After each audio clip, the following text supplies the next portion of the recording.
Seja bem-vindo ao canal do Inventor Qualquer, e hoje é dia da gente fazer um overview sobre o Aurora V2 dentro do AWS RDS, que é o serviço de banco relacional gerenciado da AWS. Fica ligado no vídeo e vem comigo!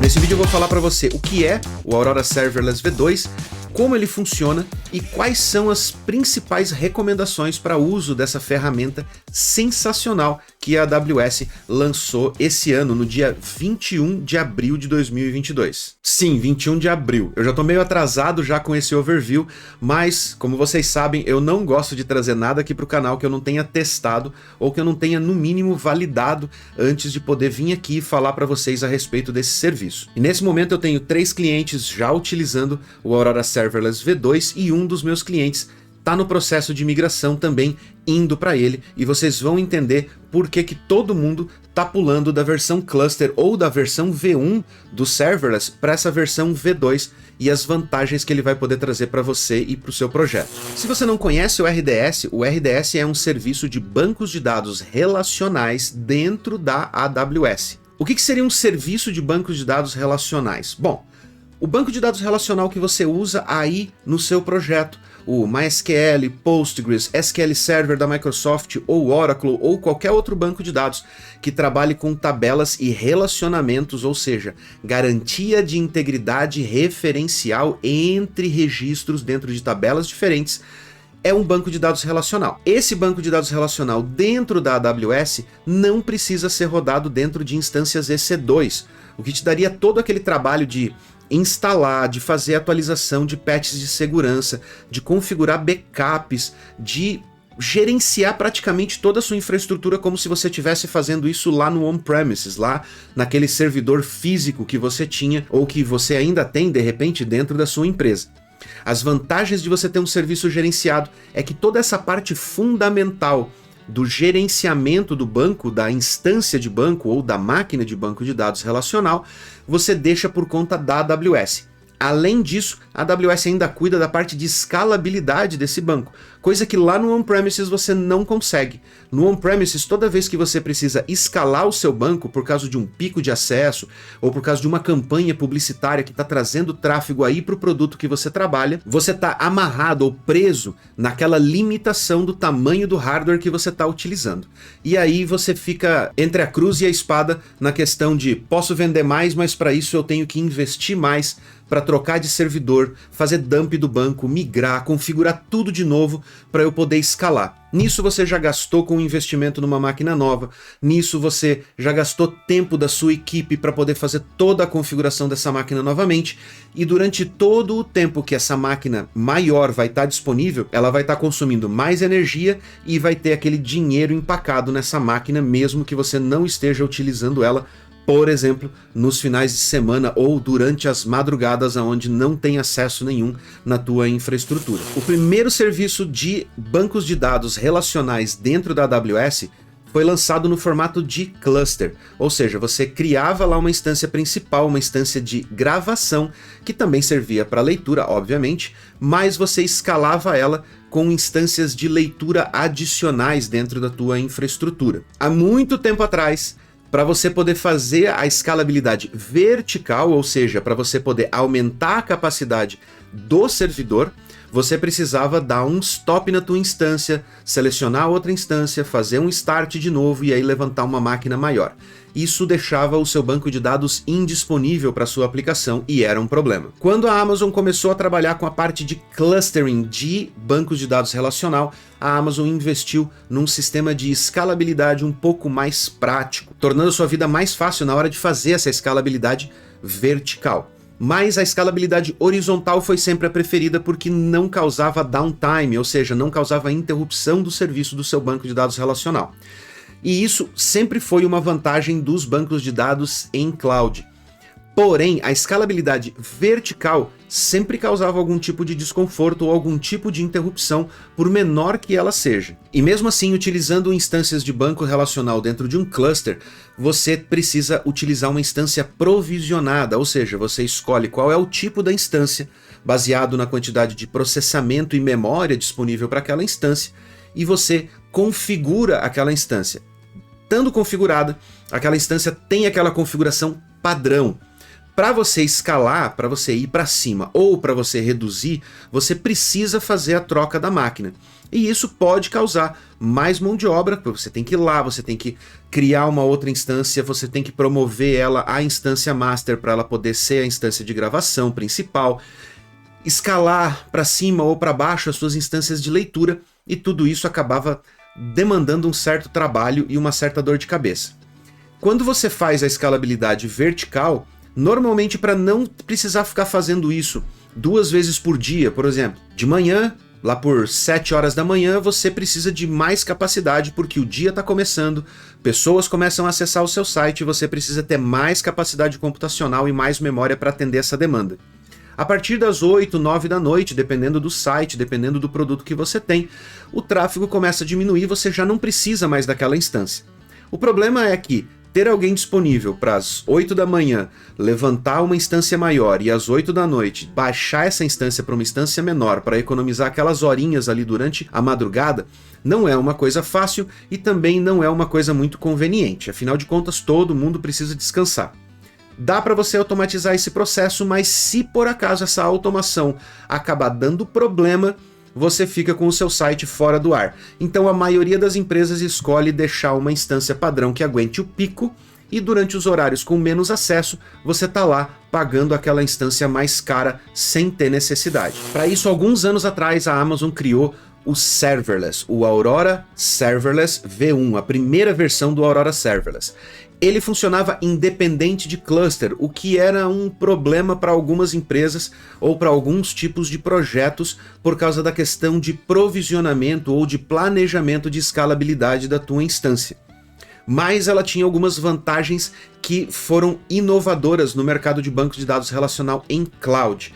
Uma delas era você poder escalar verticalmente sem você ter downtime nenhum. Por quê? Porque você não tinha uma instância em si. Uma instância do Serverless V1 era basicamente um cluster de funções serverless ou de recursos que não dependem de um servidor especificamente, que ficava ali escondido atrás daquele registro visual que você tinha no seu painel da AWS. Quando você criava essa sua instância do Aurora Serverless V1, você podia mandar o tráfego para ela e ela escalava a capacidade computacional, ou seja, a quantidade de processamento e memória, de acordo com a demanda gerada para essa instância. E isso era sensacional e resolveu muito problema.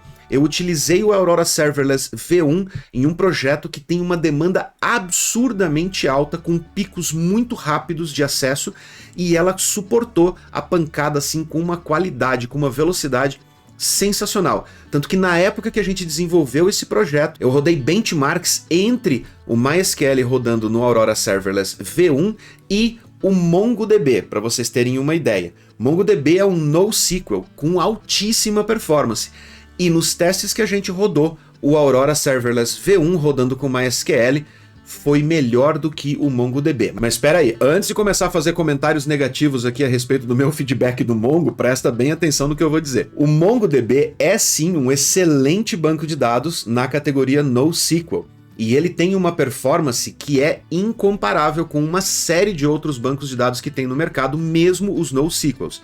E o MongoDB é amplamente utilizado justamente por causa da performance, da facilidade de configuração e da facilidade de utilização e integração com a sua aplicação. Mas, para aquele projeto específico, a gente precisava de algumas características que no MongoDB acabavam pesando demais para ele, para poder atender a necessidade da aplicação. E o MySQL atendia muito bem, porém, todo mundo sabe que não dá para comparar banco de dados relacional com bancos NoSQL quando a gente vai falar de performance, exceto quando você precisa de integridade referencial e persistência de dados junto com a questão de performance. Mas vamos deixar isso para outro vídeo que eu posso fazer um overview a respeito dessa comparação e desse projeto específico em um outro vídeo.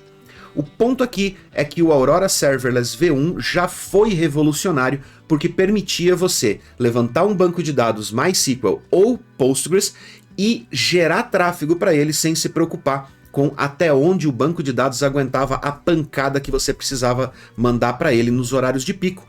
E sabendo que nos horários com menos acesso, o banco de dados iria reduzir a quantidade de recursos computacionais, economizando muita grana no consumo de recursos lá da tua infraestrutura em cloud. Mas, deixa eu molhar o bico,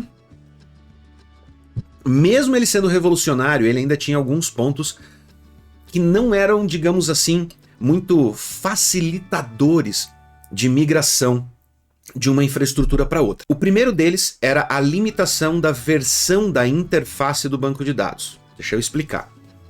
Cada banco de dados tem o seu próprio driver para integrar com as linguagens de programação. No caso do MySQL, o Aurora Serverless V1 era limitado à versão 5.7 do MySQL, porque tudo por trás dele precisou ser otimizado especificamente para funcionar com a infraestrutura serverless do AWS RDS. E você pode imaginar que você pegar um banco de dados relacional, garantir a integridade referencial, a integridade de persistência de dados dentro de uma infraestrutura serverless distribuída, escalável automaticamente, não deve ser nada fácil. Por isso a AWS fez o desenvolvimento do Aurora Serverless V1 baseado na versão 5.7 do driver do MySQL. O Postgres também tinha uma limitação de versão no V1 e que ficaram até hoje essas duas limitações de versões do driver, tanto do MySQL quanto do Postgres, na versão do Serverless V1. Nesse tempo, a Amazon trabalhou em cima da versão do V2, trabalhando com drivers mais atualizados. Atualmente, o V2 suporta MySQL 8.0 e o Postgres 13, que são versões bem mais atuais e com mais recursos para você poder consumir através da sua aplicação. A outra limitação do V1 era a questão dela não poder trabalhar em clusters, e isso acabava trazendo um pouco de transtorno, porque para você migrar de uma versão cluster para dentro do serverless, você precisava basicamente fazer o mesmo trabalho que você fazia quando você tinha que fazer um upgrade no seu servidor on-premises. Você precisava fazer um dump do seu banco de dados, adequar ele à versão do MySQL ou do Postgres que você tinha lá no V1 e aí fazer a importação para dentro dele. Se você precisasse voltar para a versão cluster por qualquer razão, você precisava fazer todo o processo novamente. E isso era incômodo e também dificultou ou impediu muita gente de migrar para a versão serverless com medo dessas limitações afetarem suas aplicações. Na versão V2, você pode sim criar uma instância escalável automaticamente serverless dentro de um cluster, junto com outras instâncias provisionadas que você já tem na sua infraestrutura. Quando você adiciona uma instância serverless do Aurora Serverless V2 dentro de um cluster já existente, ele vai levantar como se fosse uma instância normal, vai puxar os dados do seu cluster e vai servir para o seu cliente como se fosse uma instância provisionada. Porém, com uma baita vantagem. Você não precisa selecionar uma instância fixa que vai ser aquela que vai atender o seu cliente. Você vai estabelecer qual é a capacidade mínima e máxima computacional dentro do seu Aurora Serverless V2 para que ele faça a escalabilidade vertical automaticamente, fazendo assim com que você tenha mais capacidade para entregar os seus conteúdos durante os horários de pico e tenha menos custo durante os seus horários de pausa ou os seus horários de calmaria no tráfego do seu site, do seu e-commerce ou do projeto aí que você está rodando com o banco de dados relacional. Dessa forma, migrar da sua versão cluster com instâncias provisionadas para a versão serverless é basicamente transparente. É só você adicionar, desde que a sua instância provisionada esteja utilizando a mesma versão de MySQL e Postgres compatível com o Serverless V2, você pode simplesmente adicionar uma instância serverless e depois remover a sua instância provisionada e partir do ponto de que dali para frente toda a escalabilidade da tua infraestrutura vai estar sendo automatizada, sem downtime, e ela ocorre em questão de milissegundos. Para você ver isso funcionando, eu estou preparando um vídeo de review na prática do Aurora Serverless V2 lá no canal do Wesley Milan. Eu vou deixar o link na descrição, mas calma aí, não vai para lá ainda, eu ainda tenho algumas coisinhas para falar a respeito do Serverless V2 aqui. Pelo fato da sua instância serverless estar rodando dentro de um cluster, agora você também tem a possibilidade de utilizar, além da escalabilidade vertical, você ter a escalabilidade horizontal junto com o serverless. Na sua instância serverless dentro do cluster, você vai ter a escalabilidade vertical gerenciada pela Amazon, com ela adicionando ou removendo recursos de CPU e memória de acordo com a demanda. mas você também pode adicionar aquelas regras padrão de auto-scaling para você poder adicionar ou remover instâncias de leitura. Assim você tem a escalabilidade vertical de cada uma das instâncias, além de você poder preparar a tua infraestrutura para momentos em que você já sabe que vai vir uma pancada grande, com uma campanha publicitária, um lançamento de produto e coisas desse tipo. Lá você pode ter até 15 instâncias de leitura dentro do seu cluster serverless, assim como você já tinha no cluster convencional provisionado. Os dados que você grava dentro das instâncias serverless são copiados em 6 lugares diferentes, em 3 zonas de disponibilidades diferentes, ou seja, qualquer problema que você tiver com uma instância rodando em uma determinada zona, você vai ter os dados replicados em outra zona, e esse redirecionamento da conexão em caso de falha de uma zona inteira, por exemplo, de um data center inteiro, é feito automaticamente pela AWS também em questão de milissegundos. Os recursos computacionais dentro da sua instância do Aurora Serverless V2 são contados numa unidade chamada ACU, ou Aurora Capacity Unit, que é uma unidade de medida que junta capacidade de CPU, capacidade de processamento, mais a quantidade de memória disponível para cada unidade de capacidade de processamento. E essa capacidade computacional na escalabilidade vertical pode ir de no mínimo 0.5 ACUs com 1 GB de memória RAM até 128 ACUs com 256 GB de RAM.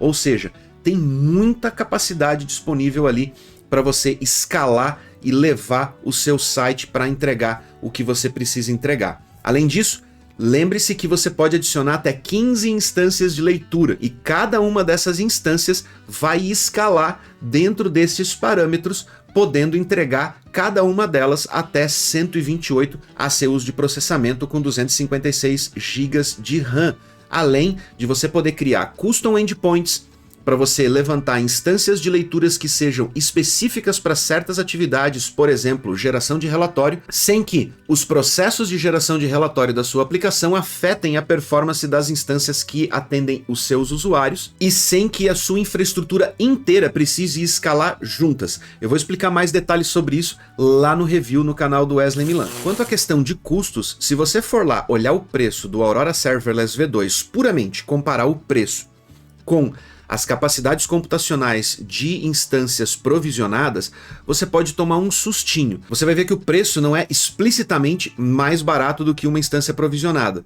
Mas eu vou fazer um vídeo na sequência desse daqui, falando especificamente sobre os valores do Aurora Serverless V2 e mostrando para você que vale muito a pena você migrar para esse novo modelo, para essa nova versão do RDS Aurora Serverless V2 e colocar a sua aplicação com uma escalabilidade muito mais dinâmica, rápida, eficiente e ainda economizar uma grana aí com o banco de dados, que normalmente é o custo mais alto da infraestrutura quando você coloca a sua aplicação em cloud. E se você está querendo se aprofundar mais em AWS e em Cloud Computing, fica ligado aqui no canal porque a gente está preparando a versão 2.0 do nosso curso de AWS com muito mais conteúdo, com muito mais dicas, macetes e experiências que a gente está trazendo do mercado, da prática, de projetos reais que já foram implementados para você poder cortar caminho, para você poder se tornar um profissional melhor,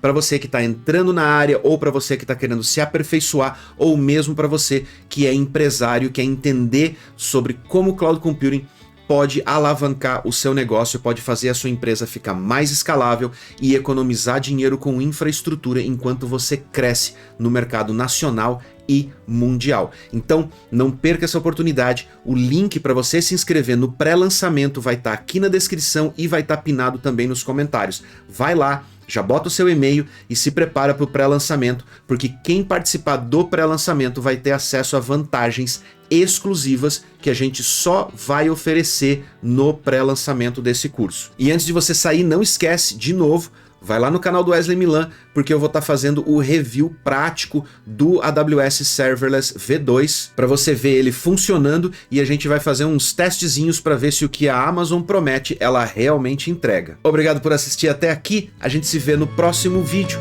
Um grande abraço e até a próxima.